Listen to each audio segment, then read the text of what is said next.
So இன்னைக்கு பார்க்க போற ப்ராப்ளம் என்ன அப்படின்னா, வேலிட் பேரந்தசிஸ். ஸோ இப்போ இந்த ஒரு ஸ்ட்ரிங் வந்து நமக்கு இன்புட்டா வரும். ஸோ அந்த ஸ்ட்ரிங்ல டோட்டலாவே 6 கைண்ட் ஆஃப் கேரக்டர்ஸ் தான் இருக்கும். அது என்னென்ன அப்படின்னா, open bracket and close bracket, open square bracket and close square bracket, அப்புறம் open braces and close braces. So டோட்டலாவே இந்த மாரி இந்த 6 கேரக்டர்ஸ் இருக்கக்கூடிய ஸ்ட்ரிங் மட்டும் தான் நமக்கு இன்புட்டா வரும். ஸோ நம்ம ப்ரோகிராம் குடுத்திருக்க ஸ்ட்ரிங் வந்து வேலிடான ஸ்ட்ரிங்கா இல்லையான்னு நம்ம கண்டுபிடிக்கணும். ஸோ வேலிடான ஸ்ட்ரிங்னா என்ன அப்படின்னா, ஒரு பிராக்கெட் ஓப்பன் ஆயிருக்கு அப்படின்னா, அதே டைப் ஆஃப் பிராக்கெட் வந்து குளோஸ் ஆயிருக்கணும் அதுக்கப்புறம். ஸோ அது அதே மாரி ஒரு குளோஸ் பிராக்கெட் இருக்குன்னா, அதுக்கு முன்னாடியே ஒரு ஓப்பன் பிராக்கெட் வந்து இருக்கணும். ஓகே. ஸோ இப்போ ஒரு எக்ஸாம்பிள்ஸோட பார்க்கலாம். ஸோ இப்போ இந்த ஸ்ட்ரிங் பாருங்க.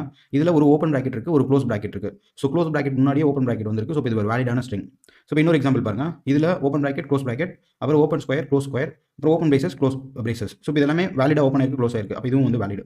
ஸோ இப்போ இந்த எக்ஸாம்பிள்ல ஒரு மெயினா ஒரு பிராக்கெட் இருக்கு. அதுக்குள்ள ஒரு ஸ்கொயர் பிராக்கெட், அதுக்குள்ள வந்து ஒரு ஸ்கொயர் வந்து க்ளோஸ் ஆயிருக்கு. அப்புறம் மெயின் பிராக்கெட்டும் க்ளோஸ் ஆயிருக்கு. அப்ப இதுவும் வந்து வேலிட். ஸோ இப்போ இந்த எக்ஸாம்பிள் பாருங்க. ஒரு ஓப்பன் பிராக்கெட் ஓப்பன் ஆயிருக்கு. பட் க்ளோஸ் பண்ணியிருக்கிறது ஒரு ஸ்கொயர் பிராக்கெட். ஸோ இது வந்து ஒரு இன்வாலிடான ஸ்ட்ரிங். ஸோ இப்போ இந்த ஸ்ட்ரிங் பாருங்க. இதுல எடுத்த உடனே வந்து ஒரு ஸ்கொயர் பிராக்கெட் வந்து க்ளோஸ் ஆயிருக்கு. அப்ப இதுக்கு முன்னாடி ஓப்பன் ஆயிருக்கணும். அது வந்து இல்ல. ஸோ அப்ப இது வந்து